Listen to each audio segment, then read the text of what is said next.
I'm so happy to share this next part of our service today with my beloved soul brother, Reverend Dr. Jim Lockard, who lives in Lyon, France, and is just a brilliant individual in general, but certainly in regards to our teaching. And he always has a unique perspective on our teaching, and not only just in general, but in today's world of such unrest that we're experiencing.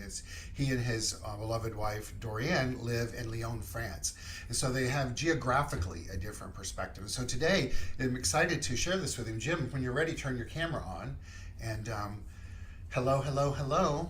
Ah, bonjour, bonsoir for me because it's nighttime here, but it's nice to see everyone and nice to be here. And my condolences for the loss of Ted. I met him when I was there a few years back, and yeah, sorry to hear that he had passed. Thank you. Yeah, yeah. It's heartbreaking and sad, and yet what a great legacy he lived, Yeah, and our empathy for his loved ones, and his loved ones were here when he passed, so it was really wonderful to know that, and yeah. So yeah, so know that. So we're going to get into your New Thought Evolutionary blog in just a moment, but as I shared with you, there's one thing in particular I want to share with you first to get your feedback. It's something that has that it just prompted me to really process our teaching in a different way. And then I just wanted to hear your take on it. So, as you know, I send out a new thought. It's called New Thought Text for the Day each day. And I sent this out this week, and I'm going to read it and then read the response to get your feedback. So, it's a quote from Ernie Holmes, and it says this: "The universe is impersonal, it gives to all alike. It's no respecter of person, it values each alike. The philosopher, priest, professor, humanitarian, and the empire builder all have caught some gleam of the eternal glory, and each has spoken in their own tongue that language which is of itself universal." And the person, and we know this person, I'm not going to call out their name, but responded in this way: "Ooh, he is so wrong about this part. It ain't and it can't be impersonal doing all that. New Thought loses it right here. We are loved, and that is for real. And Rev, that is intimately personal. There is no impersonal love. That is a European based concept that needs to be deeply reconsidered. That's why folks be shouting. They can feel it, and it's not cold like this word impersonal sounds. It's yummy and delightful. It is everywhere, permeating the cosmos with a delicious, orgasmic, and personal, loving, holy way. Hallelujah! Exclamation point, exclamation point. It ain't impersonal. Rev, it knows me and loves me. It knows everything about me, dot, dot, dot, everything, dot, dot, dot, exclamation point, exclamation point. That, uppercase letters, is not an impersonal thing. This place right here, dot, dot, dot, is what keeps New Thought clergy stuck, and that sucks. When they could be on fire with a love so powerful, so strong, and so very personal. It's not exclusive either. God knows just what I need. And yeah, it works if you work it, but that's at a primary level. The deeper walk with God makes you sing, and He walks with me and He talks with me. Hey, wholly present everywhere and totally in love with me.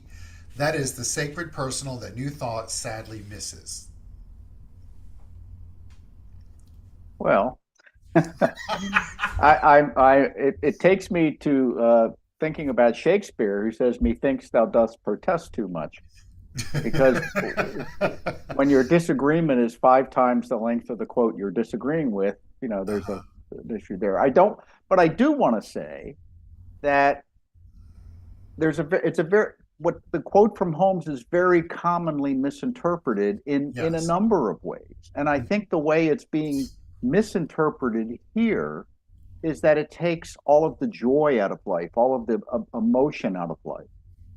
If instead of saying God is personal and knows everything I'm doing, how about God has already provided everything and I need to actualize it into being? And there's so much joy and just amazement in that process. What if New Thought does anything wrong relating to that? It's that we undersell it. Right. We want to come across as being more cerebral, and less emotional, but it's the emotions are the juice of the whole thing. So for me to come to terms with the nature of spirit as a impersonal force that has already created everything, and my role in this creative process as a part of the creative process is to actualize from potential to experience. And I can only actualize what is mine to actualize. In other words, I can only actualize what is human. I can't create a cat's life. I can't create a Right. goldfish's life, but I can create my life and specifically individualized as me. And there's an infinite range of possibilities there. But it's not that spirit or God or whatever term you want to use is micromanaging like a puppet master behind the scenes or intentionally putting things in front of me as I go. It's already unfolding. It's already done. It's just me unfolding, actualizing, and co actualizing with other beings and creatures that what we all experience. So I'd say that's the difference between seeing yourself as a child of God and as an adult of God, Mhm. because the childlike nature is I need a father or a mother to carry me forward and tell me what to do and tell me how to live. The adult is okay, I've got this. I'm going to make mistakes. I've made mistakes, but I'm going to learn from those mistakes and I'm going to move forward and actualize my best possible life, which is not going to end up perfect without any issues or Mhm. whatever, but it's going to end up with fulfillment of me as me. The Thank you. I knew you could flow that out and get it out there. I agree with you. And the part that um, I understand the intent behind the long-winded response. Absolutely. Yeah, I get the intent, but the part that I think is missing for me is twofold. One is that the inference of it being personal in the manner in which this individual addressed it, then that personalness implies that then the power has the ability to be selective, right? And it's not selective. That's what the impersonal part means, right? It's not selective. If we believed it was selective, we might as well be riding in this on the same bus with the ones that believed that the one that had the assassination attempt got spared and the other one was just a, so I don't want to go down that path, but I'm just saying that would be the same way of thinking, right? So Yeah. um, Yeah. so the Yeah, it piece that you is. just said that I think is so wonderful in regards to this is that it's as opposed to it's the childlike nature as opposed to adult nature. When I hear that, I think it's the childlike nature is that which isn't fully developed. The adult is fully developed in the sense that you're just the means by which it's expressing itself, Yeah, and you're the acquisition is not the right term, but you're actualizing that which already is, right? So, exactly. And I don't think the childlike nature is in the exuberance either. We can be exuberant as adults. The uh the huh, the the issue I would have with the comment to the Holmes quote is that it's a misinterpretation of what the quote intended to say. yes, good point. And not by a whole lot, but by a significant amount in the sense that, again, do you believe in God as a micromanager that's overseeing everything as it unfolds and putting everything on your path, that has a plan for you that if you stray from, you suffer? Or do you believe in God that has already made everything possible and that the intelligence imbued within you and within me allows us to create our own way and together to co-create the world in which we live? And I And think, one of the, if you study Holmes's work throughout his life, that second idea is what he was trying to teach. mhm. So The personalness of it to me is it's personal because of the way I understand it, I interpret it, I apply it, I use it, right, and then define it and redefine it, right? yeah. But I'm dealing with an impersonal law Exactly. that is based on love, but the love, again, we only have one word, love. We need about 30. But if you think of love as all the energy and intelligence in the universe, that's not the same thing as romantic love or love for your family or anything like Right. that, which is an emotionally driven thing. Love is simply that everything has within it pure potential to Mm-hmm. become whatever you will make of it. It's given freely. So I have this potential life force within me and I can make it into anything. And I've made it into the good, the bad, and the ugly. Let's be honest. But over time, this teaching has taught me to make it more good than bad and ugly. So my life now is much better than it would have been had I not found the teaching. But if Hmm. I'd not found the teaching, I still would have been using the same energy. I Correct. just would have been using it without skill. And it would have been responding in the same way. Exactly. Yeah, So that's Ken because that's Kais, its who wrote a nature. book, wrote a book a long time ago called "The Handbook to Higher Consciousness." A key sentence in that book that it stuck with me forever is all human expression is the expression of love. Mm. Some of it's skillful and some of it's unskillful. Hmm. So we're using the same energy. We're using the intelligence driven energy, but we either make it that we're kind and loving and caring, or we make it that we're distant and narcissistic and angry. Right. And it's the same energy. It's like the same electricity can light your light in your and work your computer here, or can run the electric chair. And the electricity itself doesn't know the difference. Right. So it's the same thing. The energy that we express, whether you're Hitler or Mother Teresa, is the same energy. And the energy itself doesn't know what it's becoming. Hmm. It simply is available, and it corresponds to the consciousness or the belief system of the individual or groups that are expressing it. So That's our teaching. you just used what I like to refer to in our teaching as the C word, consciousness. So over the years, you've now been in this teaching for 40 years. Yeah. Yeah. For me, it's been 42. Um, so, how has the definition of consciousness changed for you, and then your experience of it changed? Well, I've always kind of defined consciousness as my own self-image belief system. In other words, I had a pretty good background in psychology before I came Uh huh. into the science of mind, and I understood the nature of the self-image. And the beliefs that we form, whether they're true or not, tend to automatically direct our experience. If I think I'm a failure, I'll tend to fail because I look for opportunities to express what I believe.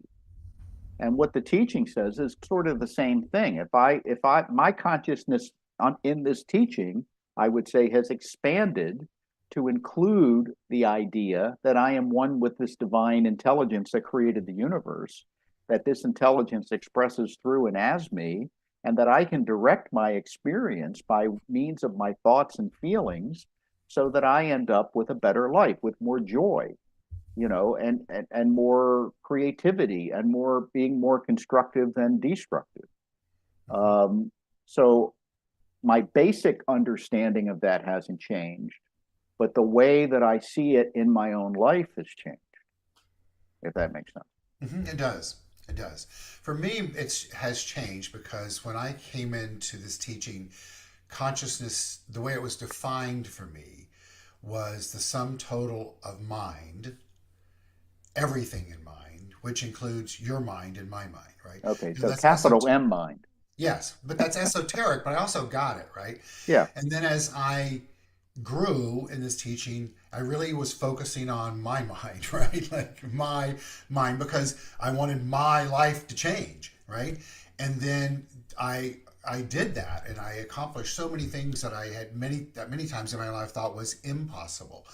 But through those experiences, and then working with the multitudes of kids, and then learning and teaching and experiencing life, I then opened up to a greater understanding of the continuity of mind and the continuity as it expresses itself in life expressions, right? Which opened up a way to see life differently then. So it's really not just about me ego wise, right? It's about my essence and sharing that. And now I feel like I'm in a place where I understand all that. And there are times I question, do I want to be connected to all that mind, right? Like with what's going on in the world, like, can I disconnect for a little while understanding there is no such thing as disconnect. It is Right. all interconnected and it just is, right? So, with that said, then the question is, how do we navigate life, right? With all of the I'm going to call them the unusual upheavals of today in our world, right? Yeah. Any thoughts Yeah, on well, yeah. Well, consciousness, you could say I have a consciousness, you have a consciousness, but any group we're in, we're part of, from our family to our friends to our spiritual community to our nation to whatever, has a consciousness, which is the average of everybody in it, you might say. So,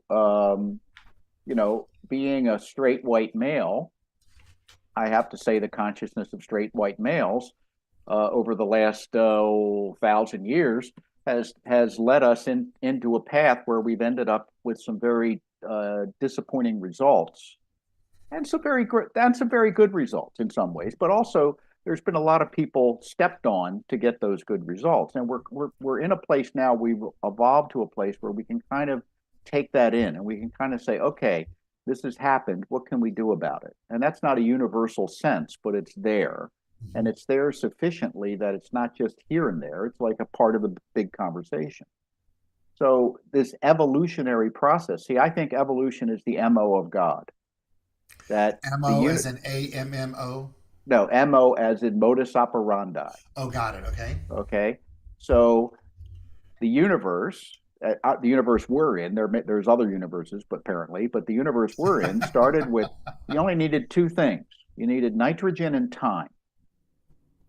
And somehow at the beginning, there was just nitrogen, one element, and it expanded, became superheated. And over time, new elements and new things evolved to the point where you could have planets and stars and so forth. And then more things evolved as those planets and stars blew up and superheated, and then you could have life. So, and then life, as we understand it on this planet, has evolved over a few billion years. And now we are self aware. So we continue, and we're growing with the potential to be more self aware. But at the same time, anytime a new evolutionary leap occurs, there are entities or creatures or beings that don't make that leap Hmm. and don't see the value in it. And they're like the story of the crabs in the bucket. If you put a bunch of crabs in the bucket and the ones on top start to escape, the ones on the bottom will pull them back in. I think that's what we're seeing in our politics right now. We're seeing, particularly if you look at Project 2025, for example, and I really recommend that people read it, not to be for it or against it, but just to realize this is the most significant political document of our time right now. And if you look at it, here's how I see it: 900 pages, and I've read it. It wants to go back about 160 years Hmm. and undo progressive legislation that has given people rights and empowered people and created things like the income tax, created things like Social Security, Medicare, the civil rights legislation, and so forth. It wants to undo all of that, to go back to a time or to recreate a time when there was this idea that a certain level of society was in charge, and that was the best thing that could happen because everyone else that was subservient should still be subservient. And what that is the crabs in the bucket. It's Hmm. the same thing. It's people saying we've gotten too progressive.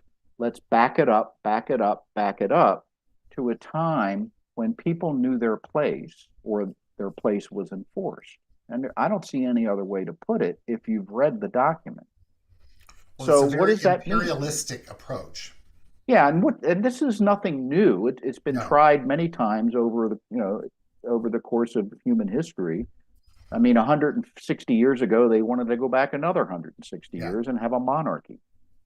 So what do we do with that? What do you do with that if you personally have evolved to a point in terms of your own conscious awareness where you can say, I can see value in human rights. I can see value in a social safety net that makes sure people don't fall too far if they're struggling. I can see value in people having access to healthcare and whatever the case, all these different aspects of it. How do you reconcile that position with folks that say, no, I see no value in it. In fact, I want to do away with all of it.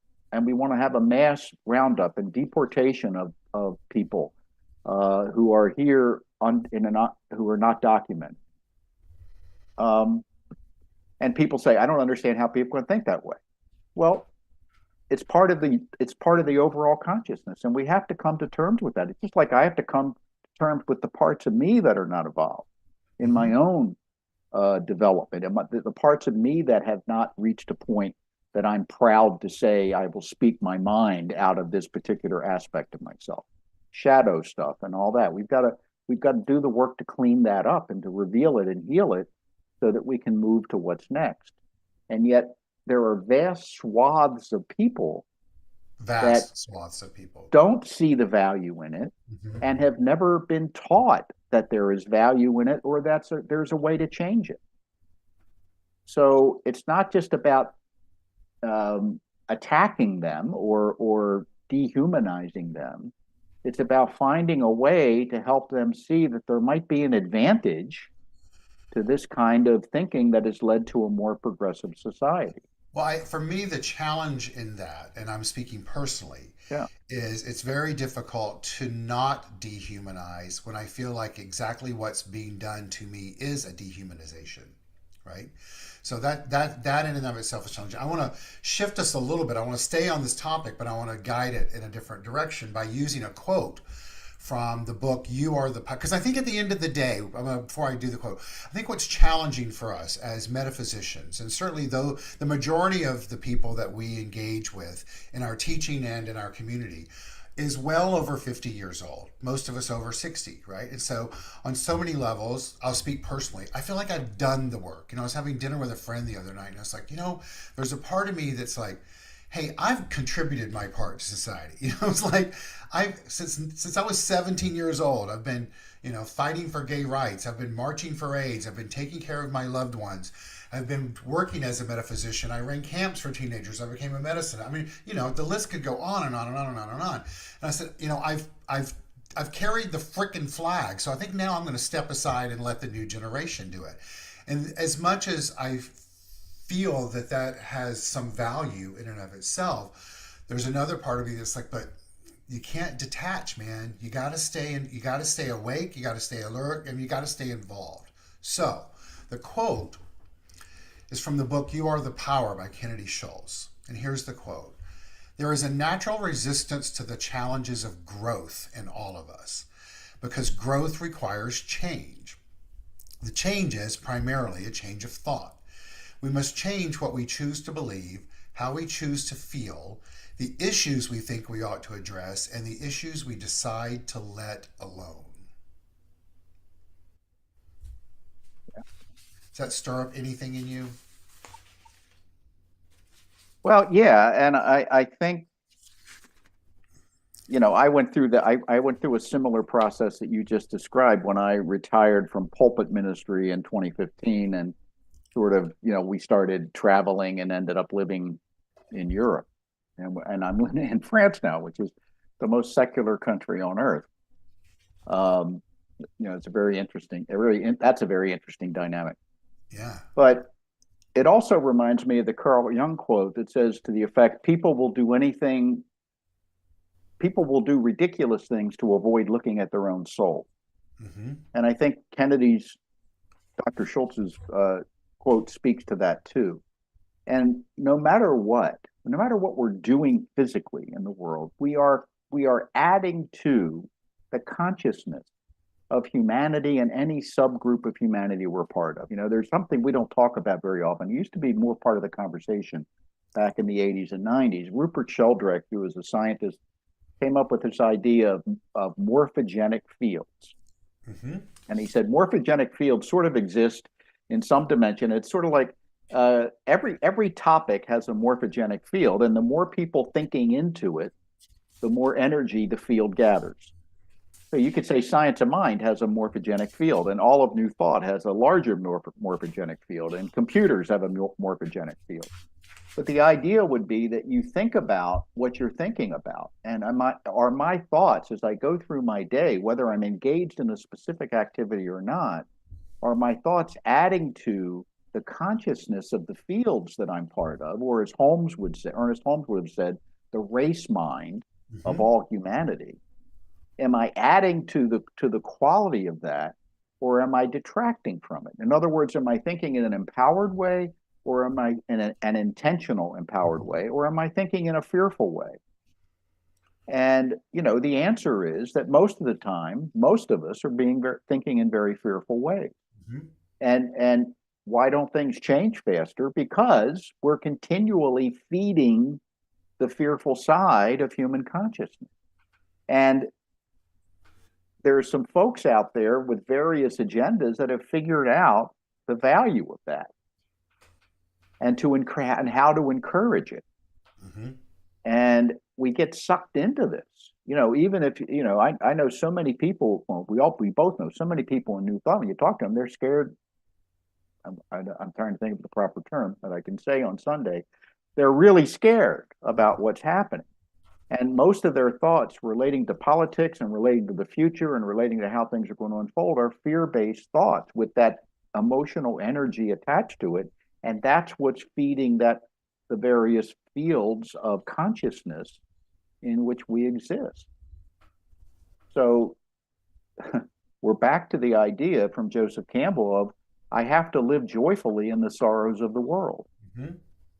I I can't cure the world of sorrows, but I can live joyfully. And by living joyfully, I do support a better world. So the living joyfully, thank you for that. Just thank you for that entire presentation you just gave. I'm serious because it helped me, and as I know it helps others, remember a couple of things. One is it really does come down to how am I treating myself, right? Treating as in the spiritual mind treatment term. How am I treating myself, right? What am I thinking? Am I willing to have the experience of those thoughts without judgment, right? Just not, the whole bullshit about judgment needs to stop. Just observe it if we can. Yeah. And then am I willing to change my thinking, right? And then choose joy. Joy, though, that's a bit esoteric. I get it. I mean, we all understand it, but it is still a bit esoteric.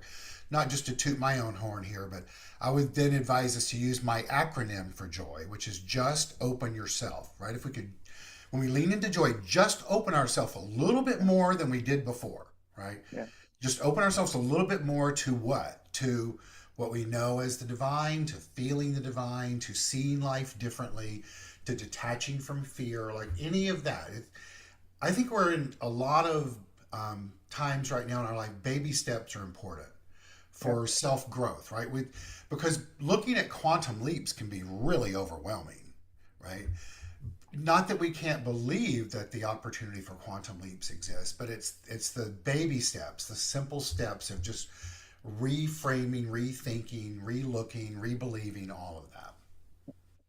I see joy as the idea that I think our divine purpose, if you will, is to be fulfilled as whoever we are.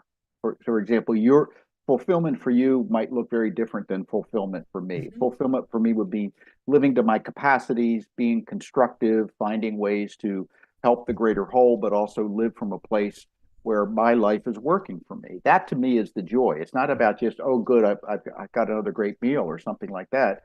It's more a sense of contentment with who I am Mm-hmm. and then recognizing what I have to offer to the world around me in what is mine to do. See, often when we're not in that place of contentment, we think we have to be doing everything, right? You get exhausted because every issue you think you have to be dealing with. You see it all over social media. How come this isn't being reported? Or if you're not focused on this particular issue, then and it's like, well, maybe that's not mine to do. Everybody doesn't have to do everything. Everybody can't do everything. So what can I do? What do I resonate with? What when I look around and see where do I want to give my money? Where do I want to give my time? Where do I want to try to be an influence? And I become more and more clear about that. And I don't feel guilty that there's a project going on over here or over there or somewhere else that I'm not part of, because somebody else will do that. It can't. Everything can't Well, you also depend can't on be me, effective if you're trying to right? solve everything, And right? everything can't depend on me. It's like George Carlin's old joke: you can't have everything. Where would you put it? Well, It's sort of like the same thing. That's funny and it's true. And we've all seen hoarders, so we know what that looks like if you're trying Well, to hold that's it. everything, It doesn't right? You work, know? right? So I can't have everything and I can't do everything.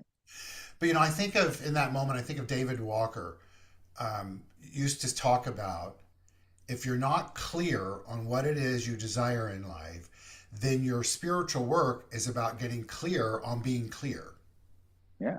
Right? I can hear him saying that. Um, and I think that these very fundamentals and basics, while also broadening our horizon, is so important in our world today. I want to wrap us up with a quote that I want to get your feedback on for a way to live life right now and keep it balanced. And it's from the Seven Spiritual Laws of Success by Chopra. And one of the laws that I like to talk about a lot is the law of detachment. And here's what he writes: in detachment lies the wisdom of uncertainty. In the wisdom of uncertainty lies the freedom from our past, from the known, which is the prison of past conditioning.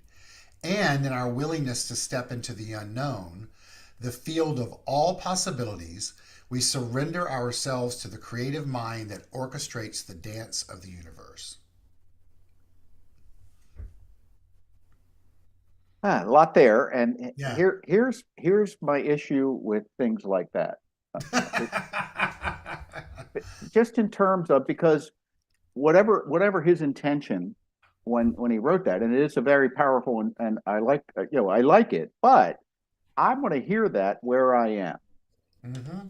And I can think of 10 excuses in that quote where I can like say, well, I'm not going to do that, or I'm going to do it later, or something like that. I think A, it's too long, and B, it's less pinpointing the specifics. But I get it. I get it. We can't do everything.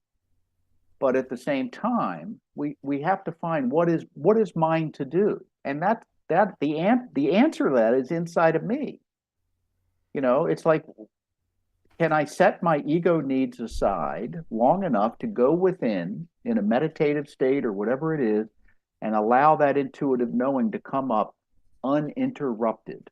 Because my old conditioning will, try to keep me from revealing to myself those deep knowings that I need to know, because at some point in my life I had figured out I don't want to know them or don't need to know them. Mm-hmm. So that to me is the difficult part of personal growth. And it's a difficult part of growth in groups, is, are we willing to look at the deep issues that need to be healed in a spiritual community, in a nation? I mean, look at the collective United States shadow of what we've repressed in order to go forward calling ourselves the greatest nation on earth. And people will get violent if you try to get them to look at that. Yes. And yet, the path to healing is through that. So, and you can say, well, that the country screwed up. But you know what? Am I screwed up? Am I following the path to healing by looking at the difficult aspects within myself? Are we doing that within our spiritual community or our family? And every step of the way, you're going to meet resistance because we've conditioned ourselves not to do it. Well, and the to me, I understand your observation of the quote being too long, and I actually cut it short. So you got a small Oh, version. wow. Okay. Well, Um, Deepak, I like Deepak. yes, me too. But you just said the word conditioning. To me, that, as David Walker, to bring him back up, would say, is what's the salient point here? Right? As if he were as ever salient. Anyway, but it's about the prison of past conditioning. That's the salient point for me, Yeah. right? So, where in my life, moment by moment, day by day, am I letting the prison of my past conditioning be the impetus for how I'm showing up? Yeah. And am I willing to confront that prison, heal it, and then do my best to not repeat it? Yeah, that's the big question. And that's what we should be supporting one another in doing Yeah. in spiritual community to the best of our ability. Um, we Someone else can't do it for you, but if you have a supportive environment in which to do that work, it's much more likely that it'll happen. And that's what often, I'll just do it myself. I'm really in a mess. I won't go to church until I'm straightened out, that kind of thing. And Yeah. that's a huge mistake, unless your church isn't a supportive environment. But ideally, your church or your spiritual community would be the place you can go when you're Yeah. suffering, when you're hurting, and say, I don't know what I'm doing. I need to surrender to something. And then there'd be a supportive environment, non judgmental around doing that. And I think that's a place where it's very hit or miss in New Thought. Yes. And we all know that, and we've tried to deal with wrestle with that in our culture, and I think we've gotten better at it, but it's still not central to who we are.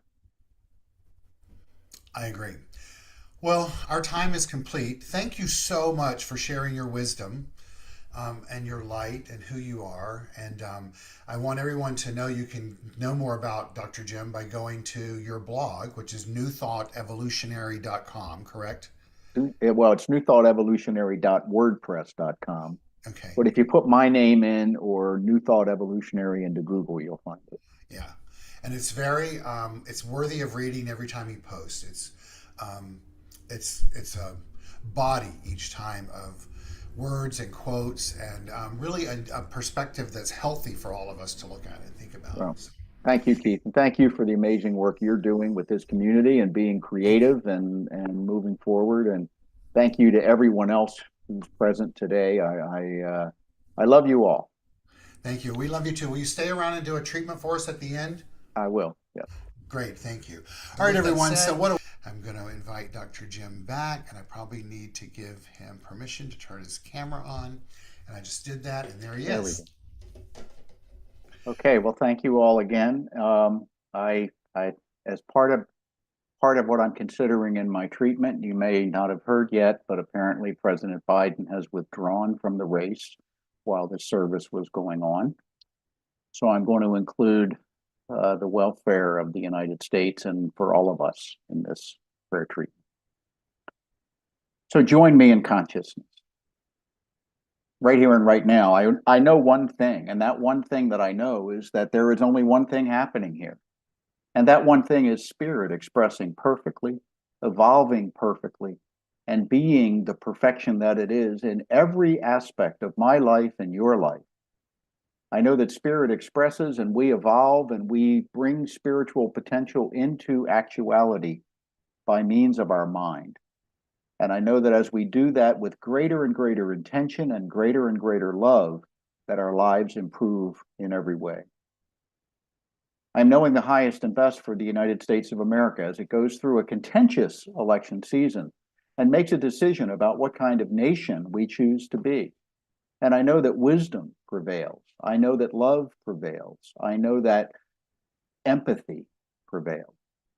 And I know that it prevails no matter what the discourse may be, no matter how much disharmony there may be in the world of appearance. I know in the world of spirit there is calm and poise and wisdom and love. I'm knowing for our dear friend Reverend Mike McMorrow that his healing is fast, that his healing is perfect, and that he is moving through whatever process he needs to get to that place of being fully alive and fully engaged with the wonderful ministry that he has created.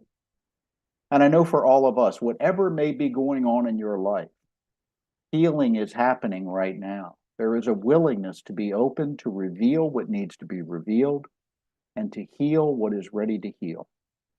And to learn whatever lessons are ready to be learned in that process. And I know that this is unfolding for each of us in divine right action. I know that this spiritual community, the Center for Spiritual Living Los Angeles, is a divine idea in the mind of spirit, and that it unfolds according to the consciousness of everyone involved. And we know that we are supporting in love Dr. Keith and the work that he does, and all of the other staff and practitioners and other ministers and everyone associated in spiritual leadership. We uplift them, support them, and hold them in love. And knowing all of this is true, with deep gratitude, a gratitude that resonates in every particle and every cell of my being, I release this word lovingly into that creative field that we call mind, knowing it is done unto us as we believe. And together we say, and so it is. Amen. Amen. And